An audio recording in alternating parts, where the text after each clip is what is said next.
Muy buenas noches a todos los participantes a esta clase introductoria de habilitaciones urbanas. Tenemos una hora para poder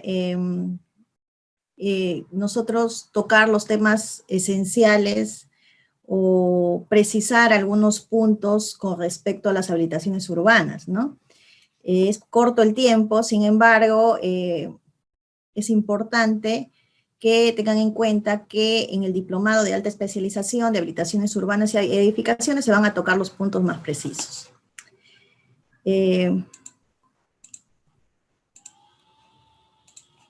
Voy a compartir la pantalla.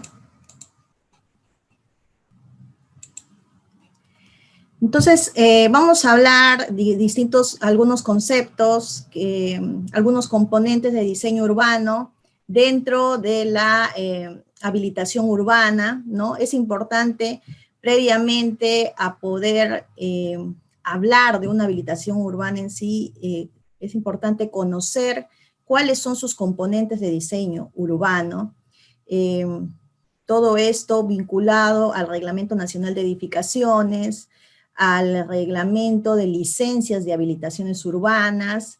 Vamos a ver un poco el procedimiento administrativo para poder obtener una licencia de habilitación urbana. Del mismo modo, ojalá nos diera el tiempo, vamos a revisar un pequeño caso. Y bueno, vamos a empezar. Entonces, cuando nosotros hablamos de una habilitación urbana, estamos hablando del cambio de un terreno rústico eriazo a urbano. ¿Y de qué manera vamos a convertir un terreno rústico eriazo a urbano, ¿no? Pues ejecutando obras de accesibilidad. Estamos hablando de que el terreno debe contar con accesibilidad, debe ser accesible, ¿no? Se van a ejecutar obras de agua, desagüe, luz, iluminación pública, de ser el caso, distribución de gas, ¿no? Redes de comunicación.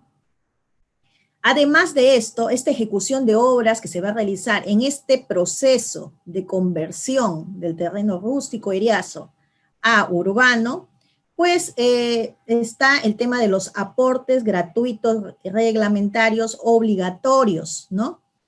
Tal es el caso de las áreas de recreación pública. Es decir, yo soy propietario de un terreno, pretendo convertirlo, es rústico, y pretendo convertirlo a urbano, entonces debo llevar a cabo el procedimiento de habilitación urbana. Por tanto, debo ir pensando que parte de mi terreno, soy propietario, va a tener que ser cedido, de cierto modo, de manera gratuita, para recreación pública, servicios públicos complementarios, de repente salud, otros fines, y vamos a ver en qué casos o cuáles, de acuerdo a la zona, a la reglamentación especial que pueda tener ciertos sectores, cuál es el porcentaje que se debe dejar de aportes gratuitos reglamentarios, ¿no? Y bueno, dentro de una habilitación urbana, pues vamos a encontrar los lotes, ¿no? Los lotes regulares edificables, ¿no? Estos lotes, el conjunto de lotes que va a conformar la manzana, vamos a encontrar vías, ¿no? Las vías locales, el tipo de vías, y vamos a ir viendo cuáles son el resto de componentes del diseño urbano, ¿no? Entonces, para empezar, habíamos visto este tema, ¿no? Vamos a convertir un terreno rústico eriazo. ¿Y a qué nos referimos con un terreno, con un predio rústico eriazo, ¿no?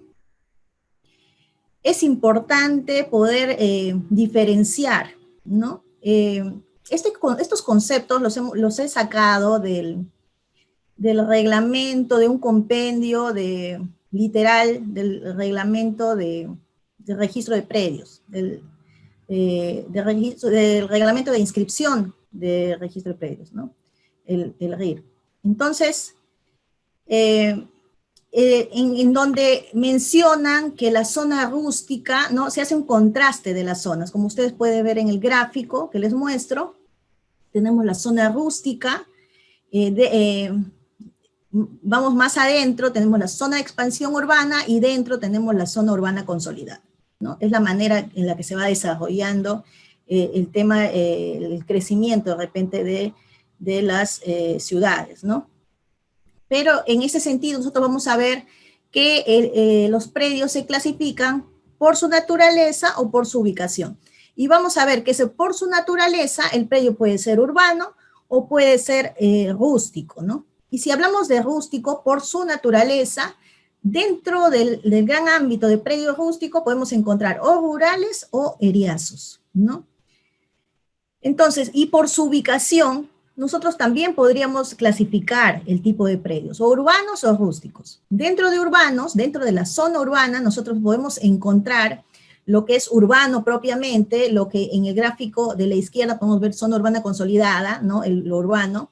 Dentro de la zona urbana también nosotros vamos a encontrar islas rústicas, es decir, que son de repente ciertos predios, ¿no? Que se encuentran dentro de la gran zona urbana consolidada, que no cuentan con los servicios básicos que todavía mantienen esa condición de rústico. Y una zona de expansión urbana, ¿no? Toda zona urbana tiene una zona de expansión urbana. Y por su ubicación también podría clasificarse como rústico, ¿no? Y dentro del gran grupo de predios rústicos vamos a encontrar también, dentro de la zona rústica, pueden haber por ahí conglomerados urbanos, ¿no? También vamos a tener la zona rural, ¿no? Y vamos a tener eriazos. Entonces, un predio rústico es una unidad inmobiliaria constituida por una superficie de terreno no habilitada. Estamos hablando que para que sea ya un terreno habitable, pues vamos a pasar por el procedimiento de habilitación urbana, ¿no? Entonces, este terreno rústico es una superficie de terreno que no está habilitada para uso urbano. Por tanto, no va a contar con accesibilidad, no va a contar con servicios básicos, como habíamos visto, agua, desagüe, luz, etcétera, y ni infraestructura urbana. Es decir, no va a contar con pistas, veredas, ¿no? Esto es un terreno rústico. Y un terreno rural, ¿no? Cuando nosotros hablamos de terreno rural, no es lo mismo que fuera un terreno rústico, porque cuando nosotros hablamos de un predio rural, estamos hablando de un predio susceptible de tener uso agrario, ¿no? Es decir, estaríamos hablando aquí de predios agrícolas, de pastoreo, de repente con recursos forestales o de fauna, cualquier otra denominación legal que pueden recibir estos predios, ¿no? Que se encuentran ubicados en zonas rurales o en áreas de expansión urbana declaradas como zonas intangibles, ¿no? Que pueden tener fines agrícolas, pecuarios, forestales, ¿no? Entonces, y obviamente que no han sido habilitados como urbanos. Y cuando nosotros hablamos de un predio o un terreno eriazo, son aquellos que no pueden cultivarse por falta o exceso de agua. Son los terrenos improductivos o los terrenos ribereños en las franjas hasta 1 kilómetro. Este concepto de terreno eriazo se ha sacado del título 3 del Reglamento Nacional de Tasaciones del Perú. Entonces ahí nosotros podemos ir teniendo una idea a qué nos referimos cuando hablamos de un predio rústico, un predio rural y un predio eriazo, un terreno eriazo, ¿no? Y es importante, al comenzar la exposición, les mencionaba el Reglamento Nacional de Edificaciones, ¿no? Como marco normativo, ¿no? Sobre todo para poder nosotros diseñar, ¿no? Porque es el instrumento normativo que nos va a permitir, que nos va a dar los alcances, los componentes de diseño urbano, ¿no? Nos va a brindar los criterios y los requisitos mínimos, tanto para diseño como para la construcción, ¿no? Entonces, nosotros en el Reglamento Nacional de Edificaciones vamos a encontrar en el título 2, habilitaciones urbanas, vamos a encontrar las consideraciones generales de la habilitación urbana, la norma GH 010 y la norma GH 020, en donde vamos a encontrar los alcances y contenido de las habilitaciones urbanas y los componentes de diseño urbano. Además, vamos a encontrar los tipos de habilitaciones urbanas, los componentes estructurales, cuáles van a ser las obras de saneamiento, todo vinculado a las habilitaciones urbanas. Entonces, también en el Reglamento Nacional de Edificaciones nosotros vamos a encontrar cuáles son los tipos de habilitaciones urbanas. Porque hablamos, al hablar de habilitaciones urbanas, estamos hablando de la conversión de rústico eriazo a urbano. Entonces, vamos a encontrar habilitaciones urbanas no solo residenciales, sino también de repente por ahí habilitaciones urbanas comerciales, industriales, para usos especiales, o el caso de las habilitaciones en riberas y laderas. En el caso de las habilitaciones urbanas residenciales, que son, digamos, las más comunes o las más frecuentes, el procedimiento más solicitado, digamos, tenemos también una clasificación, ¿no? Tenemos dentro de las residenciales, tenemos las habitaciones urbanas para viviendas o urbanizaciones, que son las más típicas. También tenemos las habilitaciones urbanas vivienda-taller, que podría tener vivienda y también taller mixto, vivienda tipo club temporal, vacacional. Estos se van a diferenciar en cierto modo por los aportes reglamentarios, por el tamaño de los lotes y otras características propias de cada tipo de ese tipo de habilitación residencial. Además, vamos a tener las habilitaciones y construcciones urbanas especiales, que justamente en este diplomado lo vamos a tocar aparte, ¿no? El tema de las habilitaciones urbanas especiales, ¿no? Digamos las que están asociadas a las viviendas de interés social, ¿no? Que ya tiene una reglamentación especial. Vemos también que las habilitaciones urbanas comerciales también tienen una clasificación, puede ser para comercio exclusivo o puede ser para comercio y otros usos, ¿no? Industriales, para usos especiales puede ser para educación, de repente por ahí alguna entidad pública necesita hacer la habilitación urbana para poder construir de repente algún colegio, ¿no? Salud, algún campo deportivo, no sé, algún campo ferial, ¿no? En el caso de las habilitaciones urbanas para viviendas o urbanizaciones, como ya les había mencionado, dentro de los componentes, digamos, de una habilitación urbana, se encontraban los aportes, ¿no? Y también la lotización, los aportes, el acceso, la accesibilidad y la dotación de los servicios, ¿no? Entonces, en cierto modo, el reglamento también ha realizado su clasificación, de qué manera va a poder, ha hecho una clasificación de acuerdo a la densidad, ¿no? A la densidad de los sectores. Entonces, de acuerdo a la densidad es que se va a distribuir los porcentajes que se debe dejar de aportes, ¿no? Es por eso que de acuerdo a las zonificaciones que de repente puedan tener ciertas jurisdicciones o ciertos ámbitos municipales, es que se va a determinar cuánto es el aporte, ¿no? Obviamente que todo eso es tomado en cuenta, cada municipalidad toma en cuenta el Reglamento Nacional de Edificaciones para poder establecer, ¿no? El aporte, los aportes mínimos reglamentarios.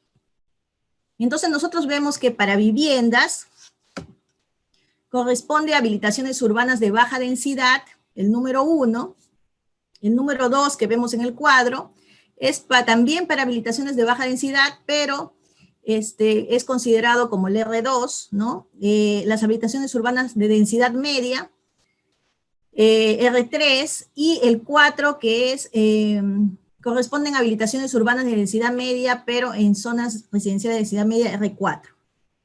De ahí la 5, que se refiere a las habilitaciones urbanas con construcción simultánea, y la 6, que son habilitaciones urbanas de densidad alta, que vendría a ser la R5, R6 y R8, ¿no?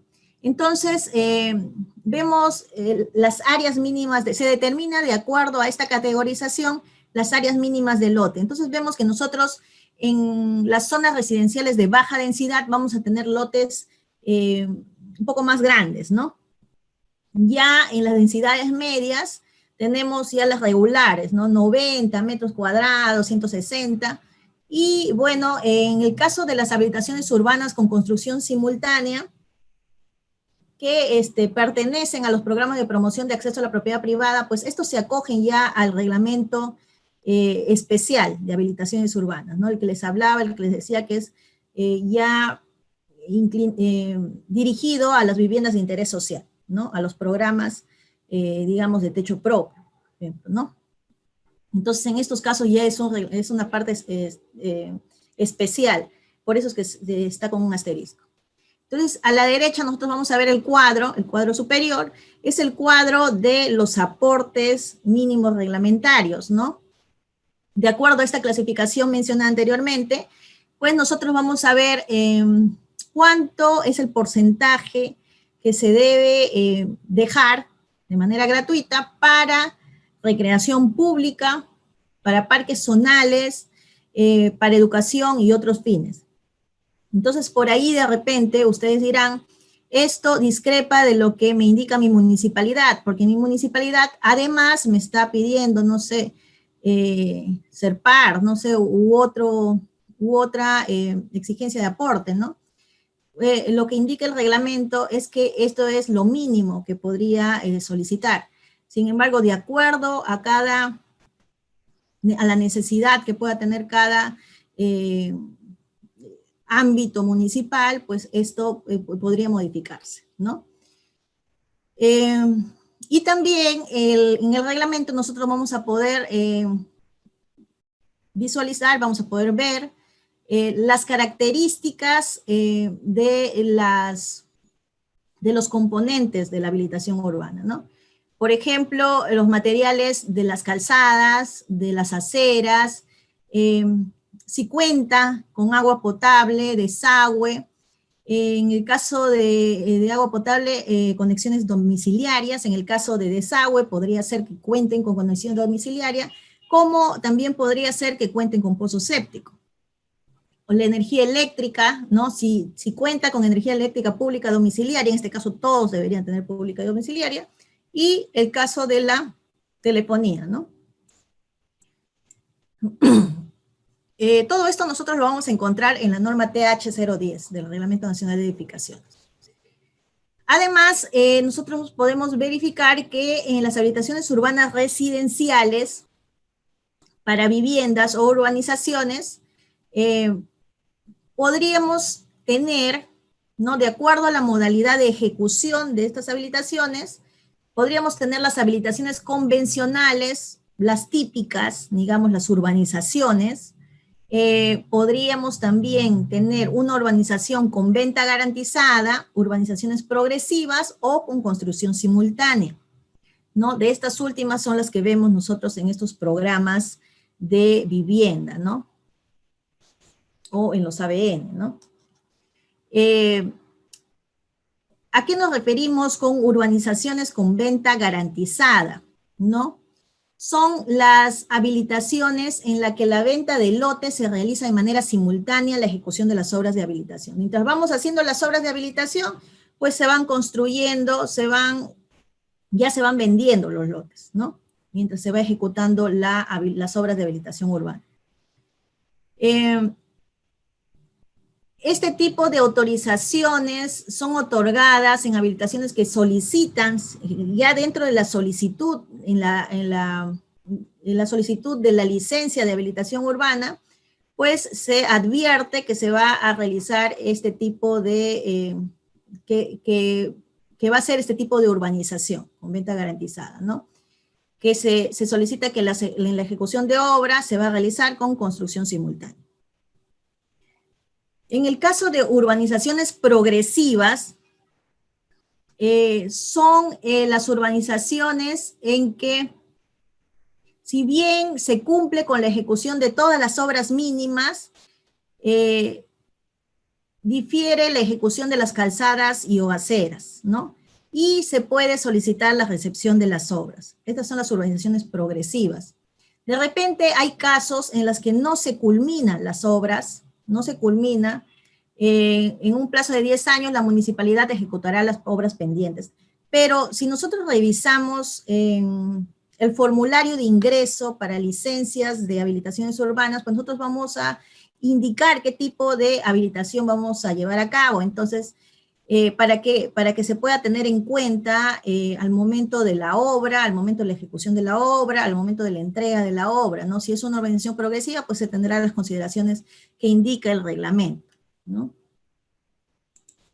Las urbanizaciones con construcción simultánea, pues son las habilitaciones en las que las edificaciones de vivienda se van a realizar de manera simultánea con la ejecución de obra de las habilitaciones.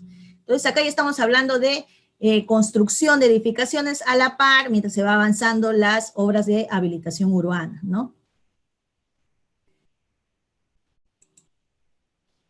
Entonces ya un poco nos hemos ido adelantando a lo que es el proceso de habilitación urbana, que es importante conocerlo. Entonces nosotros ya hemos estado un poco hablando del tema de los componentes de diseño urbano, pero para mí es importante, dentro del proceso de la habilitación urbana, justo les he puesto la flecha, el tema de la localización del terreno rústico eriazo. O sea, lo primero es que se localice el terreno y con esta localización vendrá un prediagnóstico y que nosotros podemos, ¿por qué es necesario realizar un prediagnóstico?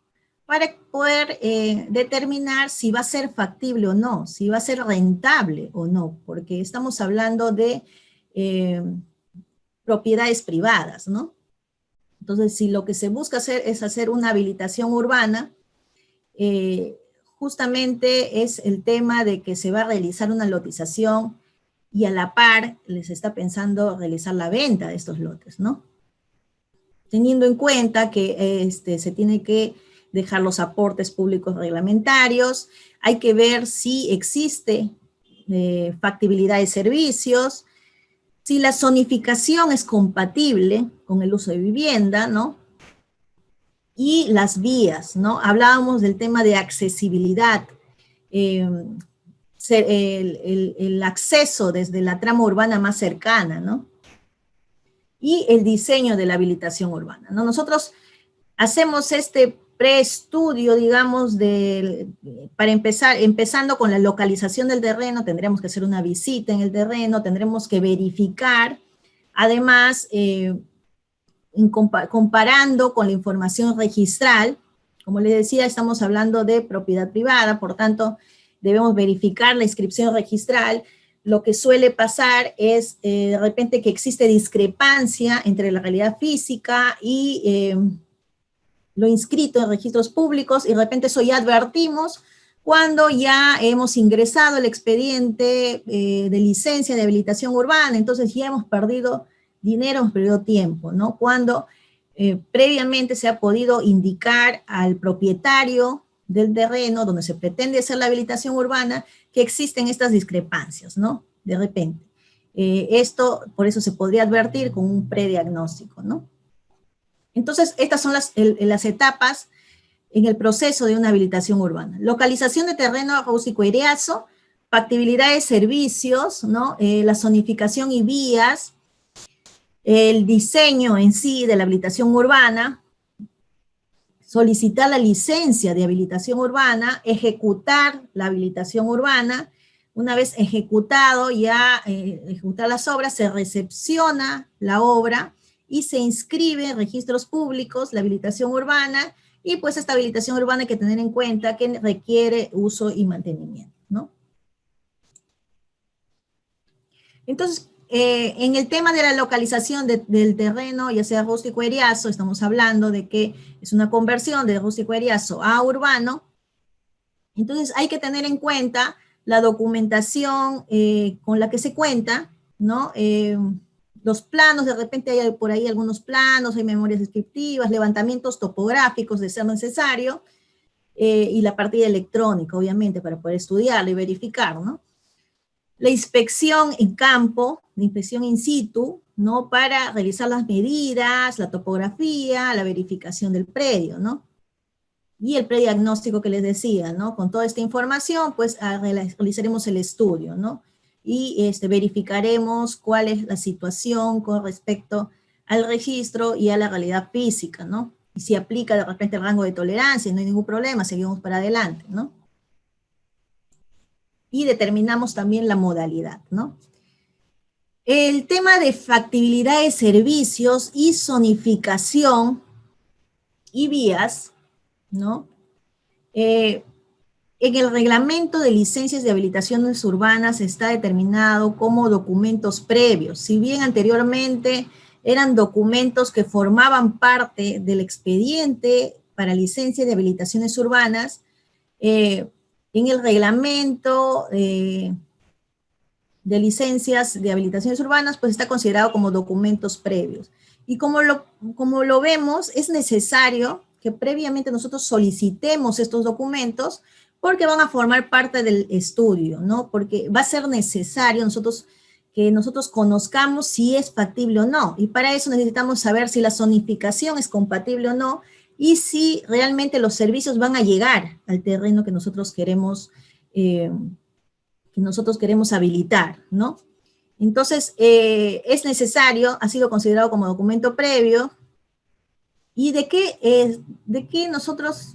qué nos referimos con un certificado de zonificación y vías? Pues, ¿no?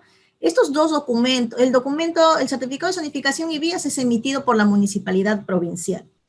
Y en este documento, pues nosotros vamos a encontrar los parámetros de diseño que van a regular el proceso de la habilitación urbana, ¿no?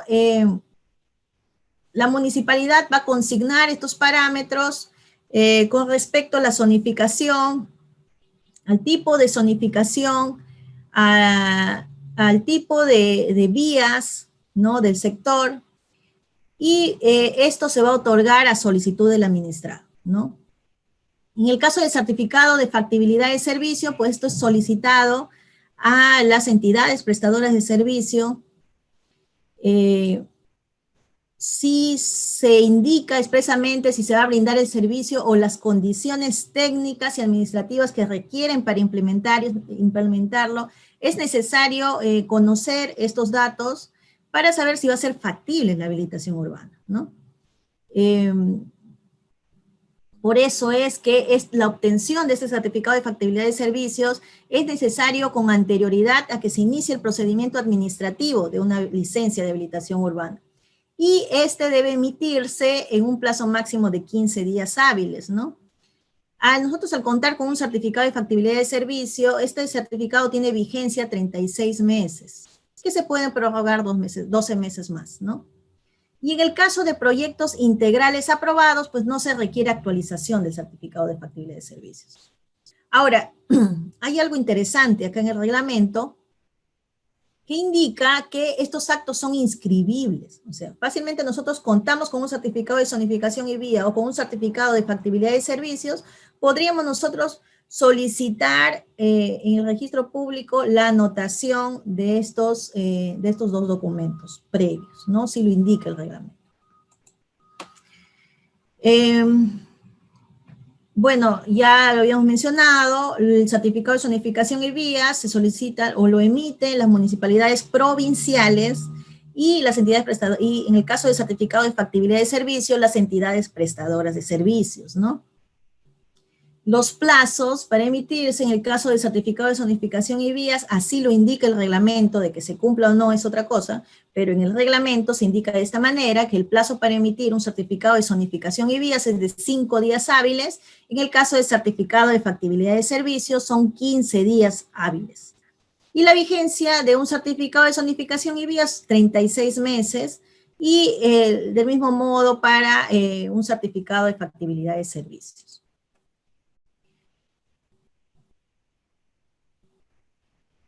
¿Qué contiene el certificado de zonificación y vía? Ya lo habíamos mencionado, pues contiene la zonificación, las vías, los usos de suelo, ¿no? El área del lote normativo, los aportes reglamentarios, en algunos casos, sí indican, si está calificado de repente como un bien cultural, ¿no? Y en el caso del certificado de factibilidad de servicio, pues las condiciones técnicas, habíamos mencionado anteriormente que era necesario, ¿no? Para que se pueda, si va a ser factible que se preste el servicio en el sector donde nosotros requerimos hacer la habilitación urbana. Eso sí, también tiene que mencionarse, hay que revisar el documento de factibilidad de servicio, se debe indicar el plazo en que se puede acceder a dicho servicio, y la fecha de emisión y la fecha de vigencia. Continuando con el proceso de habilitación urbana, entramos a lo que es el diseño de habilitación urbana, ¿no? Directamente vinculado al Reglamento Nacional de Edificaciones, ¿no? Entonces, en el diseño de la habilitación urbana, pues se va a realizar la propuesta de lotización. De pronto llega el cliente al arquitecto y le va a indicar, ¿sabes qué? Quiero realizar una habilitación urbana, tengo un terreno rústico ubicado en tal sitio, entonces ustedes ya tienen conocimiento de que hay que hacer un estudio previo, ¿no? Previo al diseño, obviamente, ¿no? Porque nosotros como profesionales fácilmente tenemos ya el plano, digamos, nos traen plano y no sería muy profesional que nosotros nos acojamos simplemente al plano que está inscrito, porque previamente nosotros debemos conocer también el terreno, realizar las mediciones respectivas y poder advertir al cliente si existe una discrepancia o no, que es muy importante, ¿no? Porque llegado el momento, de repente hacemos la medición y nos basamos en la medición y pues no va a coincidir con lo que está inscrito, o al revés, ¿no? Al momento que nosotros hacemos de acuerdo a las medidas registrales, nos vamos a campo, a la ejecución de las obras y va a haber discrepancia. En todo caso, es cuestión de advertir al propietario registral. Entonces ya hemos pasado por todo este tema y llegamos al tema del diseño. Y en el diseño, pues el arquitecto tiene que mostrar una propuesta de lotización. Obviamente va a tomar como referencia la normatividad vigente, ¿no? La ubicación del terreno, porque les hablaba a ustedes el tema de accesibilidad, ¿no? Cuánta población va a atender, ¿no? Y si es rentable o no al inversionista o promotor inmobiliario de acuerdo a la cantidad de lotes que va a requerir. Para esto, para el diseño es importante y, como les había mencionado, ya para esto nosotros debemos contar con estos documentos, con el certificado de zonificación y vías y con el certificado de factibilidad de servicio, ¿no? De esta manera nosotros vamos a poder verificar cuánto es el área de aporte que nosotros vamos a dejar y cuánto es el área que nos queda para lotización, ¿no? Descontando las vías, obviamente. Entonces, hablábamos de componentes de este diseño urbano que vamos a realizar, que va a estar conformado por espacios públicos y los terrenos edificables, ¿no? Dentro de los espacios públicos vamos a encontrar nosotros con las vías de circulación y con las áreas destinadas a los parques y las plazas de uso público.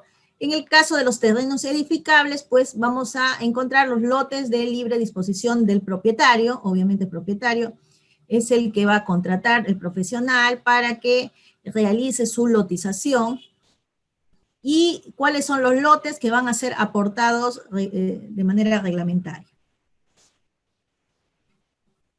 Hablamos del diseño de las vías, ¿no? Es importante también tener en cuenta que las vías que van a ser parte conformante de la habilitación urbana deben intercomunicarse con el núcleo urbano más cercano. Deben, a través de esa vía pública, ¿no? Es decir, debe existir correlación con las vías colindantes, ¿no? Entonces, como parte del diseño de una habilitación urbana, se debe tener en cuenta cuáles son las vías o cuál es la dirección de las vías que colindan con el terreno rústico que se pretende habilitar. Se debe respetar la continuidad de las vías existentes, es importante esto, ¿no?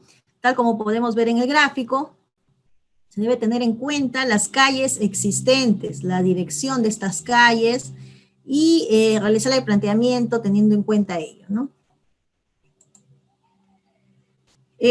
Pues las características de las vías, ¿no? Es importante tener en cuenta que las vías son de uso público libre e irrestricto.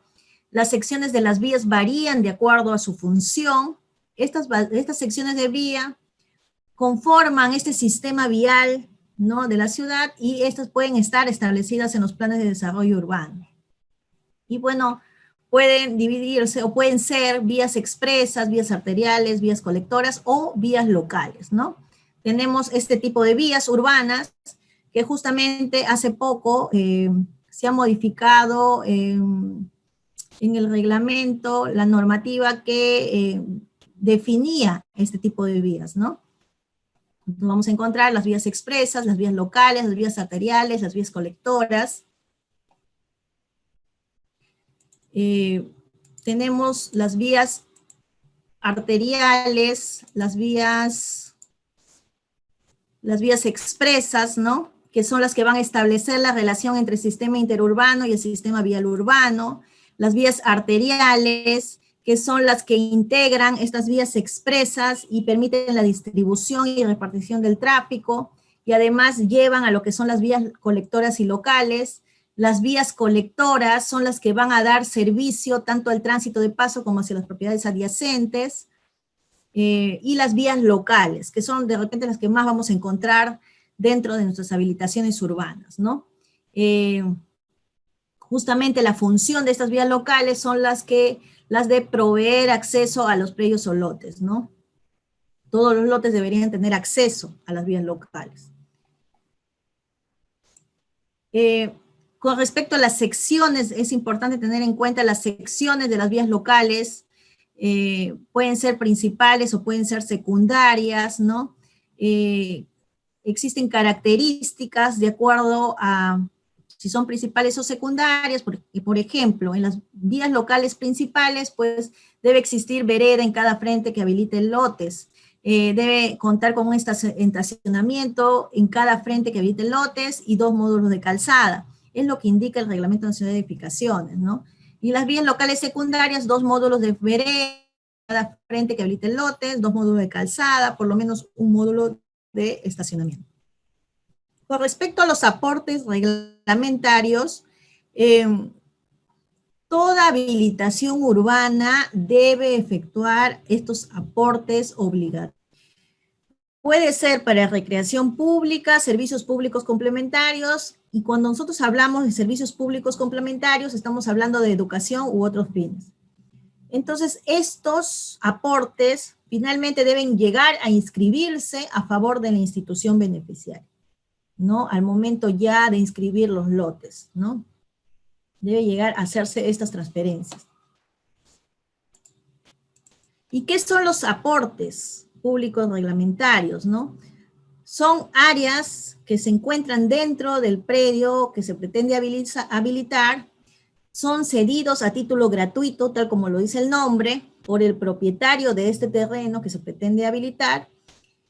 Se calcula, ¿cómo se calculan los aportes? Se calculan como porcentajes del área bruta del terreno. Se deduce, obviamente, las vías, la cesión de las vías, ¿no? Y si fuera el caso, de repente existen áreas de reserva para obras de carácter regional o provincial, también se tendría que descontar estas áreas de reserva y las áreas de las vías. Entonces, de acuerdo a esto, se calcula el porcentaje de los aportes, ¿no? Y existe también la opción de que si del cálculo del área de aporte es menor al área mínima, entonces puede ser redimido en dinero, ¿no?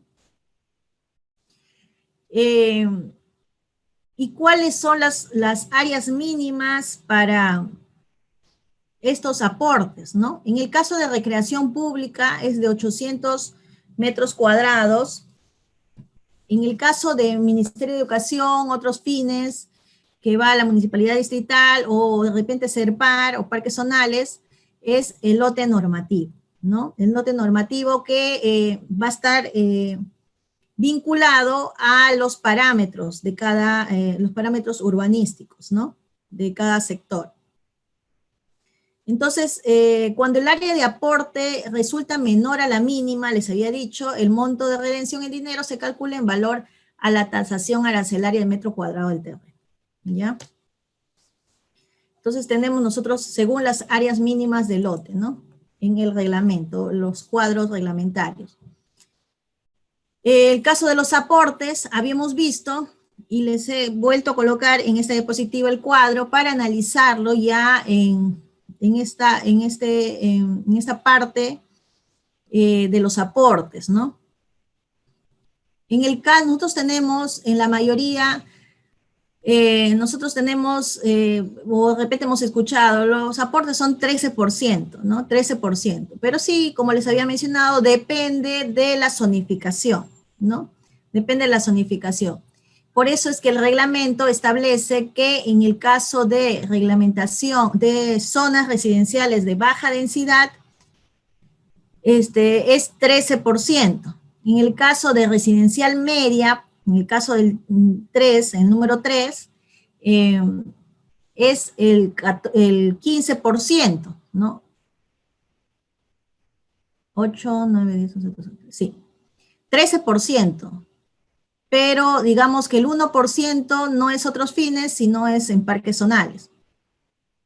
En el caso de residencial media, igual es 13%, pero en el R4 en sí la distribución es diferente, ¿no?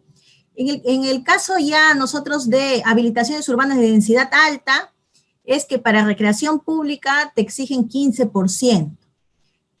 Sí o sí se tiene que dejar para parques zonales 2%, educación 3% y otros fines 4%. Pero esto es lo que establece el Reglamento Nacional de Edificaciones, como le digo, de manera básica.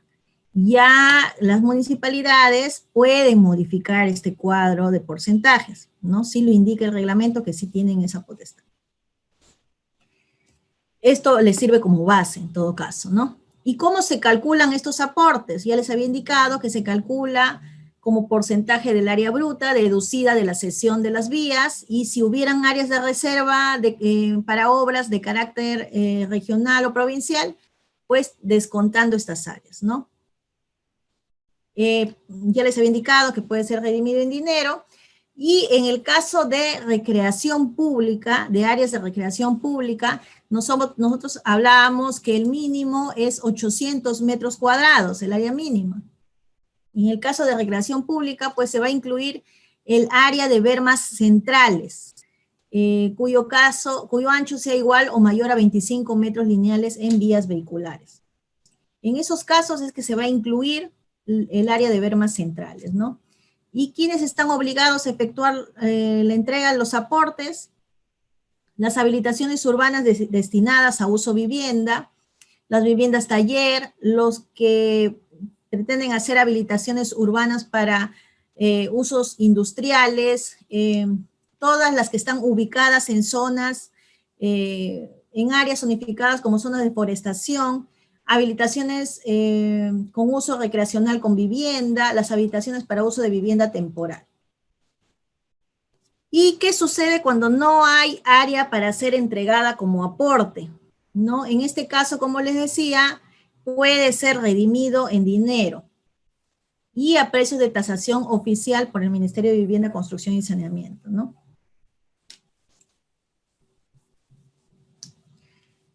Lo que les indicaba de las municipalidades, que según el artículo 35 del Decreto Supremo 11-2006, vivienda, el Reglamento Nacional de Edificaciones establece que las municipalidades provinciales pueden establecer el régimen de aporte de su jurisdicción, ajustando las condiciones específicas locales. Entonces, se está advirtiendo que podría ser que a nivel local existan condiciones específicas, ¿no? Que lleve a que la municipalidad no solo exija los aportes, tal como lo ha indicado el Reglamento Nacional de Edificaciones, sino que de repente crea conveniente de que se requiere dejar más aportes, ¿no? Y además, esto también está estrechamente vinculado al plan de desarrollo urbano de cada ámbito local, ¿no? Y como le decía, pues la municipalidad tiene que tomar como base, como referencia, lo indicado en la presente norma. Con respecto al marco normativo, les venía yo hablando ya en el tema de componentes de diseño urbano. el Reglamento Nacional de Edificaciones, ¿no? Sin embargo, ya cuando nosotros vamos ya hablando de lo que son licencias de habilitaciones urbanas, pues ya nos vamos acercando a la ley 29090, ¿no? Y a su reglamento. Esto también que va a estar vinculado al reglamento de verificación administrativa, al reglamento de verificación técnica, ¿no? Entonces, esta ley 29090, pues en el tiempo ha sufrido modificaciones, ¿no? Todo esto ha sido ordenado en el TUO hasta el año 2016. Si nosotros entramos al texto único ordenado de la ley 29090, aprobado por el Decreto Supremo 06-2017, nosotros vamos a ver ya, digamos, ordenada ya toda esta ley, ¿no? De acuerdo a sus modificaciones que se han hecho en diversos artículos. Porque nosotros podemos ver que desde el 2007, 2008, 2009, todos los años ha habido modificaciones, ¿no? Entonces, ya, digamos, en los últimos años han ido apareciendo ya el decreto legislativo 1426, por ejemplo, y el decreto legislativo 1469.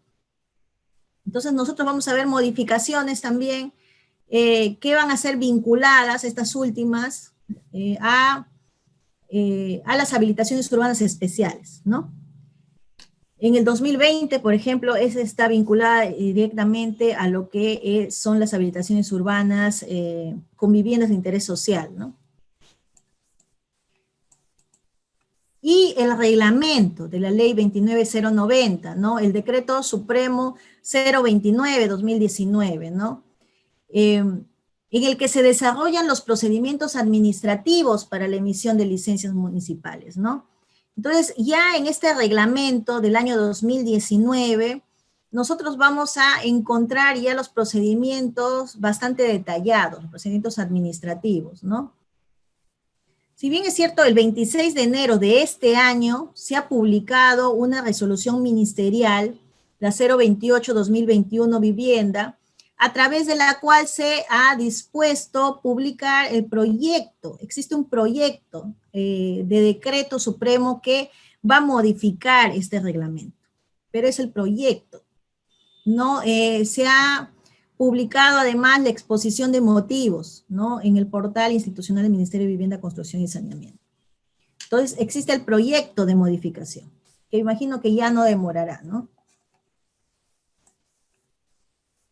Ahora, con respecto a las licencias, ya que estamos hablando de la ley 29090, de su reglamento, ¿no? De la 029-2019, pues es importante que nosotros podamos indicar que las licencias de habilitaciones urbanas son actos administrativos, ¿no? Que las municipalidades son las encargadas de otorgar esta autorización para ejecutar las obras de habilitaciones urbanas, y estos actos administrativos son los que cuentan con validez y seguridad jurídica, ¿no? Las licencias de habilitaciones urbanas se pueden prorrogar, revalidar o se puede desistir, ¿no? Las características de las licencias de habilitaciones urbanas, dentro de las características nosotros vamos a poder encontrar que para nosotros, cuando nosotros solicitamos la licencia, vamos a adjuntar planos, y estos planos pues van a contar con ciertas especificaciones técnicas aprobadas conforme a lo reglamentado, pues, ¿no? Se va a requerir un pago de tasa por el concepto de licencia no superior a una UIT, y para dar inicio ya a la ejecución de la obra autorizada con la licencia de habilitación urbana, se va a presentar un anexo H. Ahora, la vigencia de una licencia de habilitación urbana es de 3 años. Entonces, 3 años que se computa desde la emisión de la licencia de habilitación urbana. Esta se puede prorrogar por 1 año más, pero esta prórroga hay que solicitarla dentro de los 30 días calendarios anteriores al vencimiento. Y también se podría revalidar. ¿Y a qué nos referimos con revalidar licencias de habilitaciones? es cuando de repente por ahí tienes una licencia emitida dentro del marco de la ley, 36 meses, solo se puede revalidar 36 meses por única vez.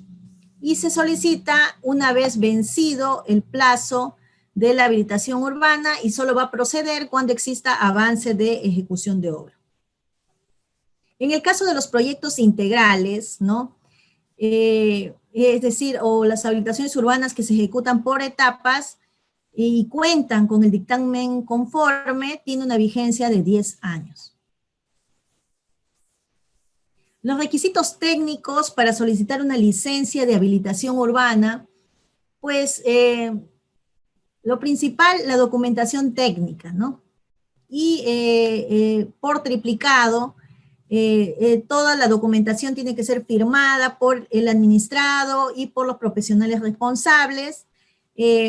Los planos, empezamos con el plano de ubicación-localización, plano perimétrico y topográfico, trazado y lotización, pavimentos, plano de ornamentación y parques. Es muy importante este plano, porque está referido al diseño, la ornamentación y los equipamientos que van a contener estas áreas de recreación pública y la memoria descriptiva.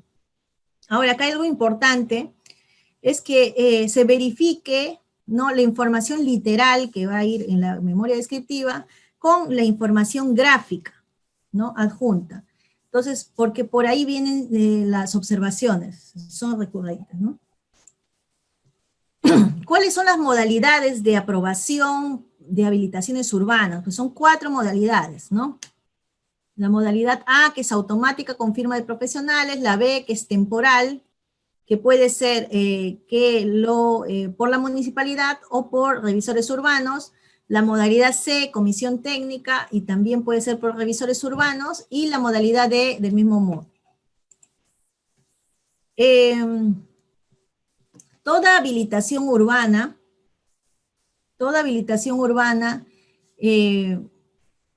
culmina con la recepción de obras. Entonces ya la recepción de obras va a llegar, ¿no?, cuando nosotros hemos solicitado la licencia, se ha aprobado la licencia, hemos iniciado las obras de habilitación urbana, hemos culminado las obras, por tanto corresponde solicitar la recepción de obras. Entonces, mediante este procedimiento se va a determinar que estas obras de habilitación urbana se han concluido conforme a los planos y a la licencia aprobada. Entonces, en el mismo caso que en edificaciones, en el caso de habilitaciones urbanas, puede tramitarse con o sin variaciones. También puede darse el caso de que de repente no ha alcanzado el presupuesto y de pronto se puede solicitar la recepción de obras parcial, solo en los casos que se ha previsto de esta manera como proyecto integral.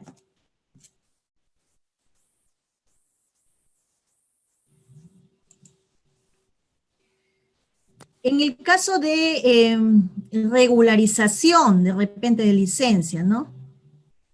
¿Cómo se puede regularizar también una habilitación urbana? El reglamento de licencias de habilitaciones urbanas determina que debe ser revisado por comisión técnica, ¿no? Esto ingresa a la unidad de recepción documental, ¿no? Se presenta el expediente, la municipalidad lo recepciona, se revisa el expediente, los documentos que presentan, y se emite un informe en 10 días hábiles, se traslada a la comisión técnica la información, el delegado de la comisión técnica tiene 5 días hábiles para, básicamente, lo que va a revisar en un caso de regularización de habilitación urbana es el cumplimiento de la zonificación. Ojo, tener en cuenta esto, ¿no?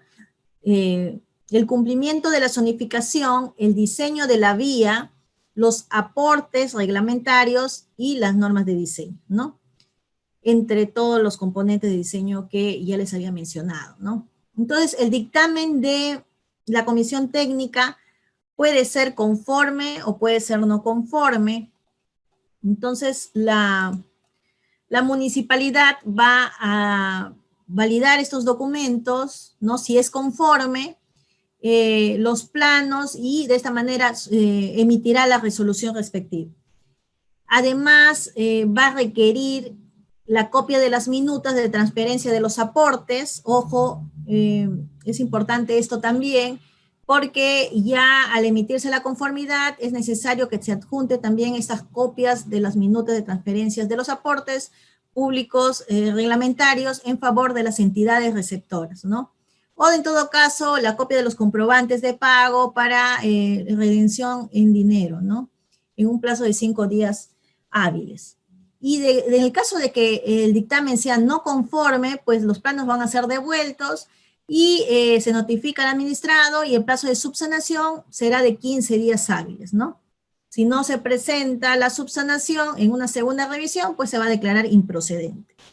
Y además es importante conocer que en un procedimiento de regularización de habilitaciones urbanas se aplica el silencio administrativo positivo. Es decir, si se transcurre el plazo de procedimiento sin que la municipalidad se pronuncie, va a corresponder a esta otorgar la licencia dentro del plazo de 3 días hábiles.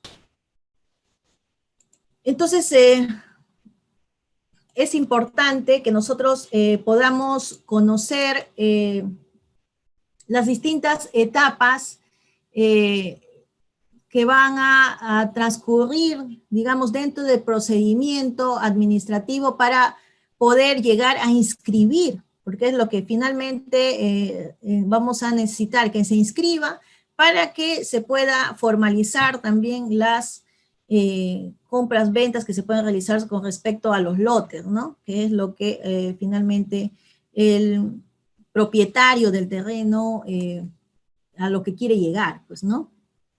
Obtener algún beneficio de su terreno, ¿no?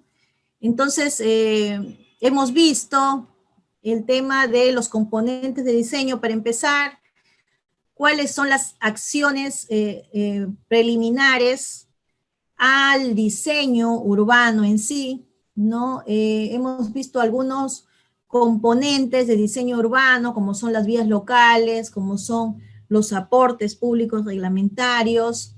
Hemos visto además el tipo de vías, ¿no? No hemos entrado mucho de repente a los temas porque eso realmente lo vamos a revisar de manera detallada en el diplomado de alta especialización. Además, he querido mostrarles también parte del procedimiento para las licencias, para obtener la licencia de habilitaciones urbanas, que realmente es más complejo porque cada tipo de habilitación urbana tiene sus propias características, pues, ¿no? Y no solo se trata de obtener licencia de habilitación urbana, sino continuar con la ejecución de las obras, solicitar la recepción de las obras y al mismo tiempo poder solicitar la inscripción registral, ¿no? Sea el caso, depende el caso del tipo de habilitación urbana que se está solicitando. Y también he querido mostrarles el procedimiento de regularización, ¿no? De regularización.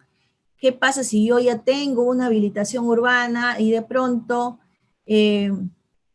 quiero regularizar, ¿no? Regularizar esta habilitación urbana. El reglamento indica que estos procedimientos pasan por comisión técnica sí o sí. Sin embargo, las municipalidades emiten ordenanzas, ¿no? Que digamos un poco eximen el tema de la multa por haber construido, el tema de, ya tienen especificaciones específicas, ¿no? Con respecto ya a cada ámbito local, ¿no?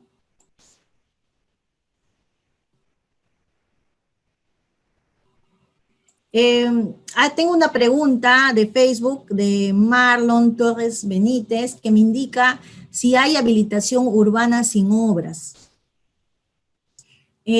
Justamente es lo que les estaba mencionando, ¿no? El tema de ustedes poder indicarles cuál es el procedimiento administrativo para la obtención de licencia de habilitación urbana, podría quedarse hasta ahí, podría ser que ya al momento de ejecutar, pues haya tenido un problema económico el propietario y no ejecute, ¿no? Por eso es que las licencias tienen una vigencia. Entonces, la idea es que para nosotros poder llevar a cabo, culminar el tema de la habilitación urbana, es que se tiene que ejecutar las obras. Se tiene que ejecutar las obras porque el acto posterior es solicitar la recepción de obras para finalmente poder inscribirlo en registros públicos. Si no, no tendría cuál es la finalidad, ¿no? Realmente de realizar todo este procedimiento de conversión de un predio rústico o eriazo a un predio urbano, pues, ¿no? Ahora, Alejandro Ochoa me consulta, ¿y cuáles son las habilitaciones urbanas de oficio, no? Ciertamente, el reglamento de licencias de habilitaciones urbanas menciona el tema de las habilitaciones urbanas de oficio. Y las habilitaciones urbanas de oficio son ejecutadas por los gobiernos, por las municipalidades. Son de oficio, lo hace la municipalidad. Y tiene ciertas características. Entonces, el tema de habilitaciones urbanas de oficio también está contemplado en el diplomado especializado. Es un tema muy interesante, sobre todo para las personas que laboran en las municipalidades, ¿no?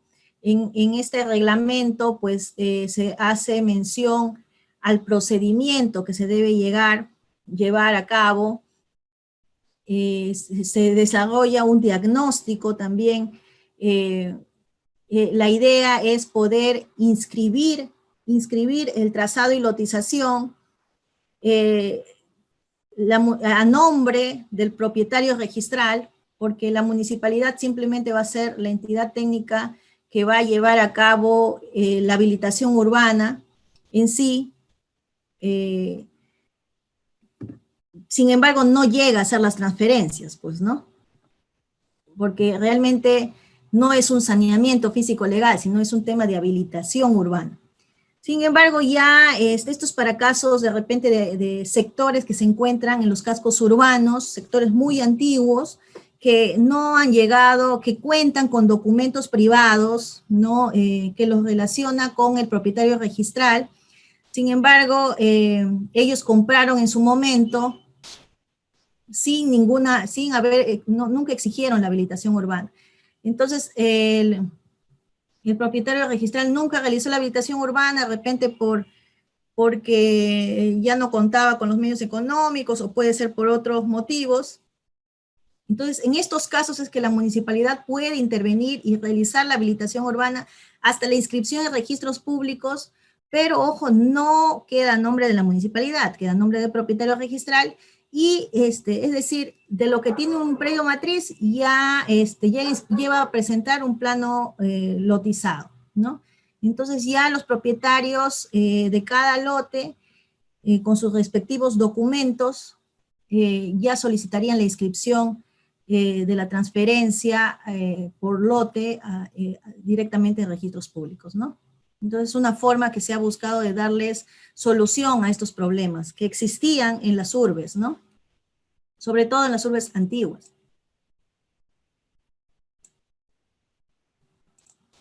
Entonces, queda claro que no podría haber habilitación urbana sin obra. No podría haber. La finalidad de la habilitación urbana, como les había indicado en un principio, es llevar a cabo el cambio de condición de rústico eriazo a urbano, ¿no? Entonces, además de esto, hay temas como que van vinculadas a la habilitación urbana, como planeamiento integral, por ejemplo, ¿no?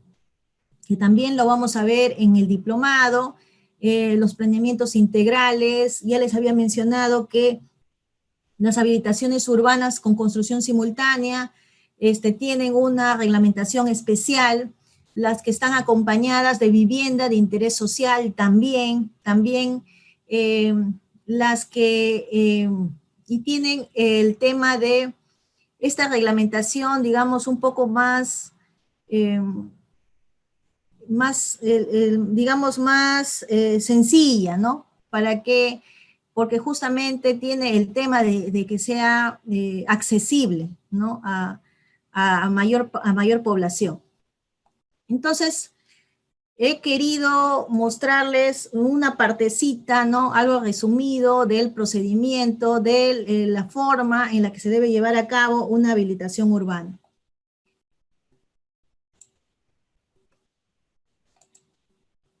Y también he querido mostrarles, ¿no? He querido mostrarles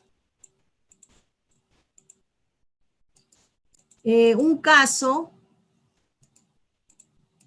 de un cálculo para llevar a cabo, para poder, digamos, distribuir las áreas en una habilitación urbana, ¿no? Siempre de acuerdo a la zonificación, ¿no? Siempre de acuerdo a la zonificación. Por eso es que acá se hace la discriminación entre las zonas residenciales. Entonces, en este caso, en el sector a trabajar, pues se tiene zona residencial baja, media y alta, ¿no? Entonces, de acuerdo a esta zona residencial, se discrimina si es R1, R2, como les había mencionado en los cuadros de el Reglamento Nacional de Edificaciones, ¿no? Y de acuerdo a este, ¿qué tipo de lote requiere? Para el caso del RDB, del R2, hasta 300 metros, hasta 450 metros. Entonces, de acuerdo a eso, si yo hago este cuadro previamente, yo ya tengo datos que me van a servir para el diseño de mi habilitación urbana. Entonces, si yo en mi sector, que sería lo más sencillo, me encuentro con un RDM tipo R5, entonces yo voy a trabajar con una sola área, ¿no? Con una área de lote. Entonces voy a poder realizar la propuesta de lotización. Pero si tuviera el caso de que tengo mayor extensión del terreno y por tanto la zonificación me divide que cierta parte tiene residencial baja, media y alta, entonces yo tendría que en mi proyecto de habilitación urbana, en el diseño de la habilitación urbana, proyectarme de acuerdo a la lotización normativa, de acuerdo a cada tipo de zonificación. Y además de esto, lo que quería mostrarles con este cuadro, es que hay que tener en cuenta el área bruta. Entonces, en primera, seleccionamos los tipos de lotes que tenemos de acuerdo a la zonificación. En la segunda columna, el área bruta que tenemos, ¿no? En cada sector según la zonificación. Y de esta manera podremos nosotros también verificar, ¿no?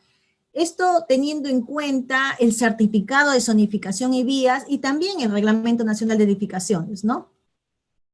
Y nosotros vamos a encontrar la densidad, ¿no? La densidad de acuerdo al tipo de residencial y podremos también hacer el cálculo cuántos habitantes por hectárea en cada sector donde nosotros vamos a trabajar.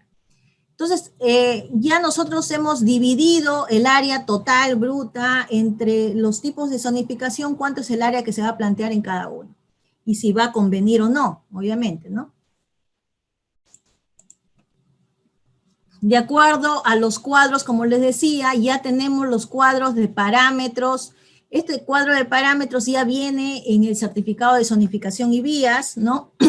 Que se tendría que verificar de existir, de repente se cuenta con un plan urbano y en el plan urbano también podemos verificar estos cuadros, ¿no? De cuánto es la densidad en una residencial baja, cuánto lo están considerando, la densidad neta, cuál es el lote normativo en cada tipo de residencial, en cada tipo de zonificación residencial, ¿no? Y podemos también, para el diseño, de repente va a ir acompañado o de construcción simultánea, entonces es necesario para el diseño de las edificaciones que van a ir acompañadas de la habilitación urbana, conocer cuál es el frente mínimo, cuál es la altura que se va a poder proyectar y el lote normativo, ¿no? En el caso de los aportes, igual, acompañados siempre del Reglamento Nacional de Edificaciones, de la norma GH10, y en el mismo certificado de zonificación y vías también va acompañado del cuadro de aportes. Entonces, veremos de acuerdo al tipo de residencial, nosotros ya tenemos zonificado nuestro plano, entonces por acá, por un lado tenemos la zona residencial media, la zona residencial baja, alta, y qué tipo, cuánto es el aporte que vamos a dejar según el tipo de residencial, ¿no? Este es, digamos, en un caso más complejo, ¿no? En el mejor de los casos, como le decía, vamos a tener un solo tipo de zonificación residencial.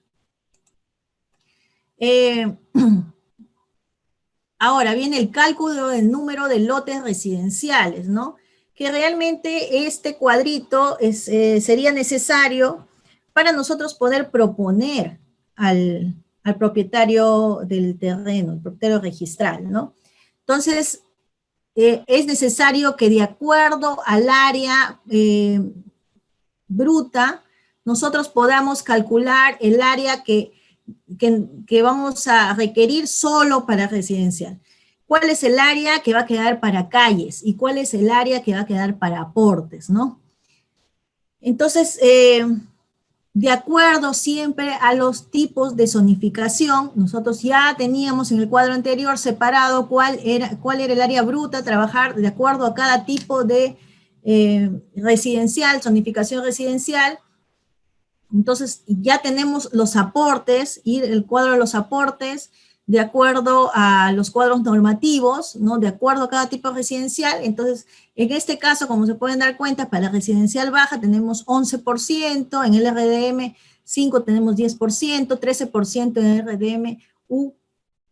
Entonces, eso, si se dan cuenta, es discrepante con el Reglamento Nacional de Edificaciones. Sin embargo, como les dije, las municipalidades pueden hacer cambios con respecto a al cuadro base que nos brinda el Reglamento Nacional de Edificación.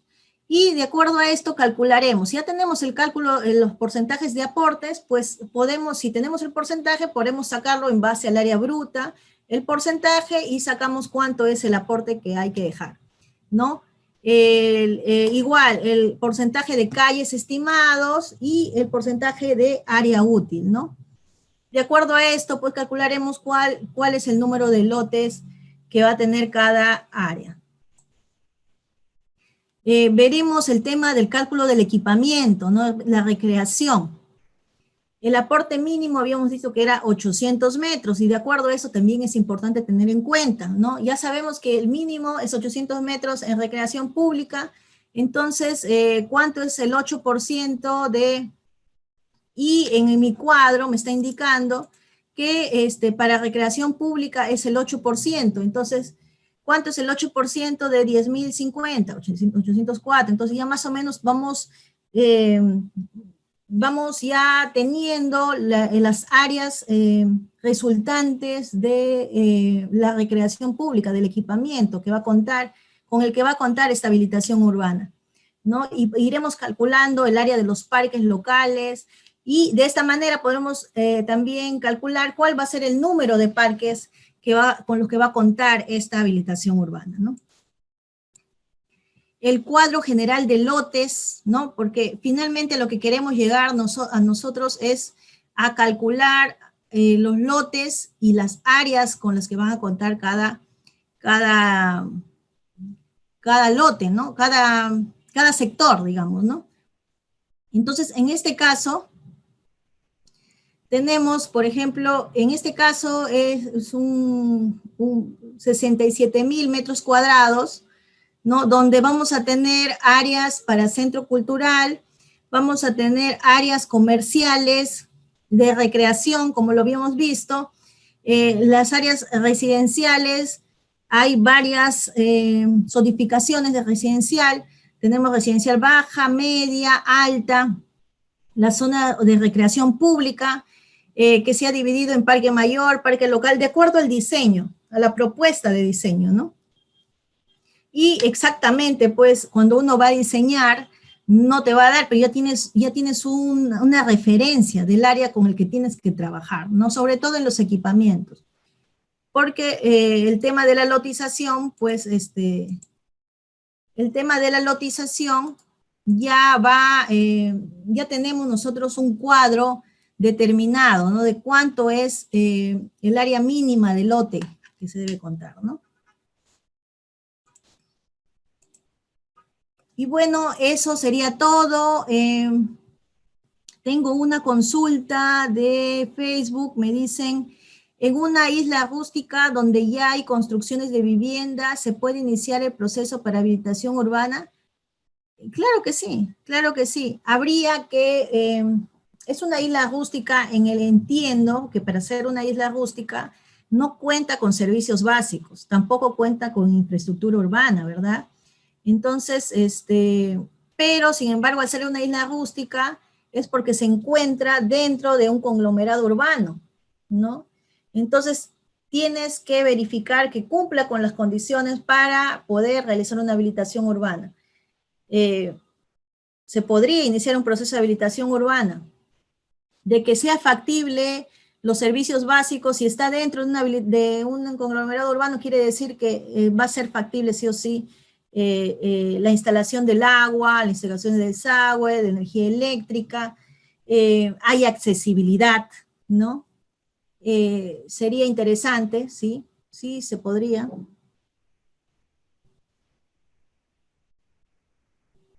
¿Cuánto es el área? Mire, en el caso de habilitaciones urbanas, tendrías que tener en cuenta cuánto es el área. Es que para nosotros solicitar una habilitación urbana tiene que ser rentable, pues, ¿no? Porque si se dan cuenta el procedimiento es amplio, ¿no? Realmente no valdría la pena si la habilitación urbana pues va a ser un área pequeña, ¿no? A menos que la residencial, la zonificación te indique que puedes plantear o te acojas al reglamento especial de habilitaciones urbanas, ¿no? El que es de interés social, porque esto sí te permite una lotización de áreas más pequeñas, no lo normativo, normal, ¿no? Entonces, tiene su reglamentación especial. En este sentido, sí te convendría de repente si tuvieras áreas mínimas, pero Cristian, por eso es que les indicaba lo del cálculo de los lotes integrantes de esta habilitación urbana de acuerdo al tipo de zonificación con el que cuenta este sector. Entonces es un trabajo bastante minucioso en el que no existe un área mínima de terreno rústico que te diga, no, en esta área mínima no puedes hacer habilitación urbana. O sea, depende de la propuesta y de que te acojas a la normativa que sea más apropiada, ¿no? Para el caso. Y que te convenga, pues, ¿no? Porque el tema es que convenga también al propietario registral. Ah, Renzo fue, ¿no? Que me consultó sobre este tema, ¿no? ¿Cuánto es el área mínima de terreno rústico? Y a lo que quería llegar es que también se cuenta con el procedimiento, muchas municipalidades cuentan con el procedimiento de habilitación urbana de lote único, que ustedes habrán escuchado, ¿no? Que muchas veces se aplica de repente para los sectores, ¿no? Donde se han realizado de repente prescripciones, ¿no? Puede ser, ¿no? Una prescripción, de repente tengo mi vivienda en un sector que no ha pasado por una habilitación urbana, sin embargo yo he realizado la prescripción de mi lote y ya está titulado. Entonces quiero construir mi vivienda, quiero solicitar mi licencia, voy a la municipalidad y la municipalidad me dice, tú estás en una zona que no está considerada como urbana. Por tanto, tienes que solicitar la habilitación urbana. Entonces, en estos casos es que se presenta en este tema de esta figura de habilitaciones urbanas de lote único. Por eso es que te decía, Renzo, que no hay un área mínima. Por tanto, no está limitado. Entonces, se ha presentado esta figura, ¿no? Entonces, solicita tu habilitación urbana de lote único. Y bueno, ya cada municipalidad pues emite ciertas ordenanzas que facilitan el tema para estos casos especiales, ¿no? También había otro tema que es vinculado al tema de los sectores que han sido formalizados de repente por procedimientos masivos integrales, ¿no? Los casos que de repente ha formalizado COFOPRI o que de repente ha formalizado la misma municipalidad por el procedimiento de prescripción adquisitiva, ¿no? En estos casos, pues también pasaba esto, no esto ha pasado por un procedimiento de formalización, no hay una habilitación urbana ejecutada, entonces, ¿qué se podría hacer? Si bien ha salido el tema de habilitación urbana de oficio, yo creo que esto podría ser vinculado en cierto modo a los procedimientos de formalización, ¿no? Pero este es un tema ya de correlación de normativas, ¿no?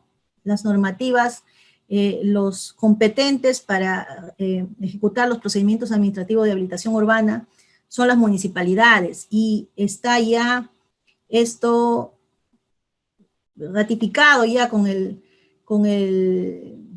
reglamento de habilitaciones urbanas, ¿no? Donde se indica, y además se indica el tema de las habilitaciones urbanas de oficio directamente vinculado a las municipalidades, ¿no? Que las municipalidades pueden hacer habilitaciones urbanas de oficio en ciertos casos, cumpliendo ciertos requisitos, ¿no? Entonces, eso sería todo, chicos. Espero que se inscriban en este diplomado especializado. Tenemos muchos temas de qué hablar. Estamos nosotros dispuestos a poder absolver sus consultas que puedan ir generándose de acuerdo al tema que uno va abordando en el momento. Los temas, si se dan cuenta, que vamos dictando en el instituto, pues están relacionados, ¿no? Está el tema de, justamente he ido mencionando que el tema de las zonificaciones o el tema de los aportes también, en cierto modo, está vinculado a los planeamientos existentes en cada sector, ¿no? Entonces, si un sector no cuenta con planeamiento, pero sí cuenta con un esquema de repente de zonificación, de acuerdo a esto ya se puede ir trabajando, ¿no?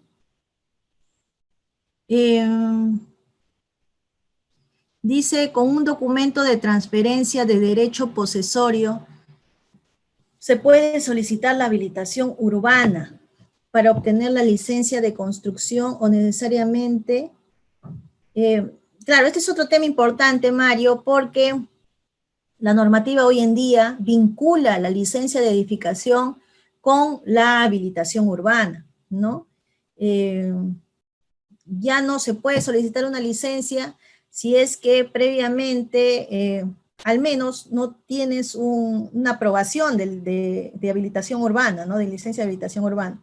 Y ya para que tú solicites tu declaratoria de edificación, ¿no? Ya de manera mínima tu habilitación urbana debe contar con recepción de obras, dice, ¿no? Entonces, dice el reglamento. Entonces ya está el tema amarrado a la habilitación urbana, ¿no? Entonces es importante que ustedes conozcan y manejen este tema. Como les digo, la normativa de la habilitación urbana del lote único es la normativa que les he mostrado, porque no existe un área mínima para habilitar. Sí, en el tema de, sí les he mencionado lotes mínimos con respecto a los lotes conformantes de la habilitación urbana, ¿no? Pero en sí, al predio a habilitar, no, la normativa no te especifica, ¿no? Que el mínimo, como de repente en el tema de independización de predios rústicos, ¿no? Que sí te pone un límite, un mínimo, ¿no? Pero en el caso de habilitaciones urbanas, pues no. Por eso es que en algunas municipalidades se está aplicando el tema de las habilitaciones urbanas de lotes únicos. Decía Mario Galván, con un documento de transferencia de derecho posesorio se puede solicitar habilitación urbana para obtener la licencia de construcción o necesariamente tiene que estar registrado. Con ese tipo de documento de transferencia de derechos posesorios se puede realizar o tiene que ser registrada la propiedad. Hay casos en que lo que pasa es que si bien la municipalidad de repente podría pasar por la municipalidad, sin embargo, al intentar inscribir en registros públicos, tendría que tener algún poder o algún, adjuntar algún poder o tiene que ser el propietario registral, definitivamente, ¿no? O a menos que sea un apoderado, ¿no? Entonces, porque es una, en cierto modo es una modificación que estás realizando a tu predio. Entonces, como te digo, si por A o B podría pasar por la municipalidad por alguna excepción, al llegar a registros públicos pues sería observado, ¿no? Y la idea es que todo este procedimiento llegue a su inscripción en el registro público. Si tuvieran alguna otra consulta, pueden aprovechar que todavía, todavía no me cortan. A ver, chicos, ¿qué otros temas les interesaría conocer sobre las habilitaciones urbanas? Ciertamente, como les decía, vamos a nosotros a hacer hincapié en el diplomado especializado a la normativa que se encuentra vigente y a las modificaciones que se han ido dando, ¿no? A las modificaciones que se han ido dando en el tiempo, sobre todo estas últimas, ¿no? Que se han dado con la pandemia. Además, vamos a hacer mención es importante, ¿no? En el tema del procedimiento administrativo, ya vamos a hacer una evaluación con respecto al proyecto que hay de modificación del reglamento de licencias de habilitaciones urbanas. Y es interesante porque si ustedes se dan cuenta, este reglamento es del año 2019, ¿no? Y en el año ya, si saliera en este año 2021, porque el proyecto es de enero, a 2 años, prácticamente cuando salió este reglamento en noviembre del 2019, pues y en marzo empezó el tema de la pandemia y fue un año prácticamente perdido, ¿no? Entonces, si ahorita ya se está planteando esta modificación, y qué bueno y es bueno analizar, ¿no? Y qué mejor que con ustedes, ustedes puedan tener el alcance de esto, ¿no? Entonces, creo que ya no hay más consultas. Me despido, espero encontrarlos en las clases dentro del diplomado especializado de habilitaciones urbanas. Y bueno, que pasen una buena noche. Muchas gracias. Muchas gracias.